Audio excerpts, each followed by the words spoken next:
This is the 8th class of Hakoines, which is a Maseches Bava Kama on Daf Nun Vav Amud Aleph. Let's begin with a general outline of this class. In the previous Gemara, we learned that the Brisa teaches of specifically 4 cases, even though we said there's an additional 5 cases. It teaches of specifically 4 cases that a person is Pater B'dini Adam and Chayev B'dini Shemayim, because by those cases one might think the person is even Pater B'dini Shemayim. So that's what we explained in the previous Gemara. And in our Gemara, the Gemara will now explain why by those cases we think to say the person isn't even Chayev B'dini Shemayim. So we said we think in those 4 cases the person is Pater B'dini Shemayim. The Gemara now goes on to explain why we would think that. So let's see the Gemara now in the flowchart form. The Gemara explained that there are many cases that are Pater B'dini Adam and Chayev B'dini Shemayim, and the Brisa only teaches the cases of one who breaks the fence before his fellow's animal, and the animal escaped. 2, one who bends his fellow's grain in front of a fire. 3, one who hires false eidim. 4, one who knows edus for his fellow and doesn't testify. It only teaches those 4 cases because by them one might think they are even Pater B'dini Shemayim. So the Gemara will now explain why we would say that, and it's all going to be in a purple arrow pointing upwards, because we're basically now explaining what we said. So the Gemara already resolved the question. It's because only here is the Brisa telling it to us, because here you would think he's not even Chayev B'dini Shemayim. And now the Gemara completes that idea by explaining why we would say that. So it's all going to be in a purple arrow pointing upwards. However, as we'll see, many of the words will be in red and green because it's being presented in a question-answer format. But ultimately, it's all part of this arrow pointing upwards, and therefore at the end, it'll all turn purple. So let's see it inside. By one who breaks the weak fence before his fellow's animal, we explained this talking about kaisel ra'u'ah. It was a weak fence that he broke. So you would think that since the wall was waiting to be knocked down, because it's a danger to the public, it's a weak fence that might fall down on its own. So what did he do wrong? He didn't do anything wrong. We could even say he did a service. He was helping the public. And he shouldn't even be Chayev B'dini Shemayim. It comes to teach us that he is Chayev B'dini Shemayim. And the reason is because he should have informed the owner that he's knocking down the wall so that the owner should know to care for his animals so that they shouldn't escape. The next case, by one who bends his fellow's grain in front of a fire, we explained that this could be referring to one of 2 cases, either that he bent the grain and then an out of the ordinary wind came and caused the grain to be burnt, or it's referring to a case that the individual covered the grain with a cloth, causing it to be considered tamun, hidden, and as a result, the person who lit the fire is no longer chayev for the grain.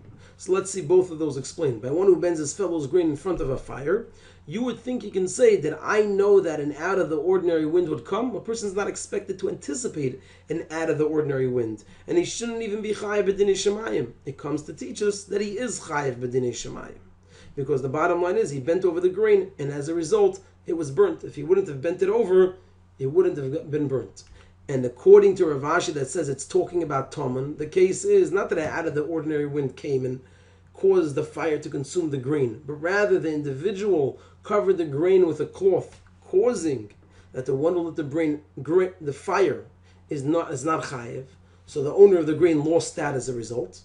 Says the Gemara, you would think you can say, I was covering it up for you. I was doing you a favor. I was covering the grain in order to protect the grain. And he shouldn't even be chayev b'dini shemayim. It comes to teach us that he is chayev b'dini shemayim.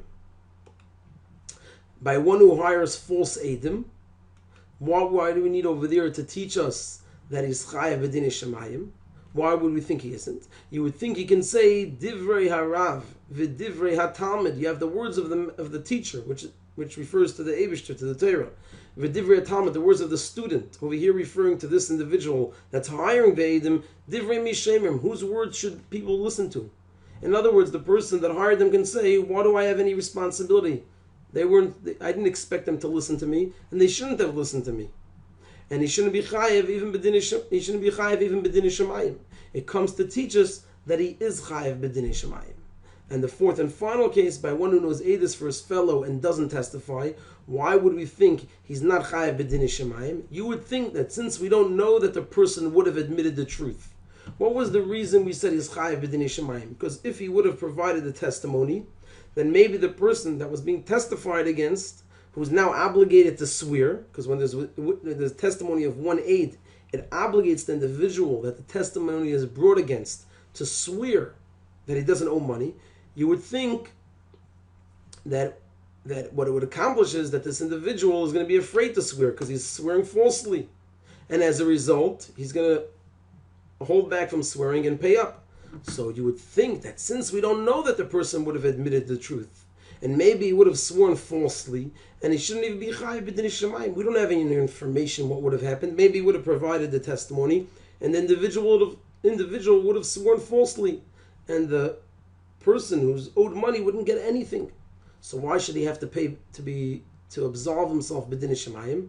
It comes to teach us that he is chayav b'dinei shamayim, and the reason simply is because we could expect at least a possibility that the individual will not want to swear, since he's being forced to swear, and it's going to be a false shvuah, because he's providing testimony knowing that person A owes person B money. Person A now is obligated to swear. He won't want to swear falsely. It's a very severe avera, and as a result, he would pay person B to avoid the swearing.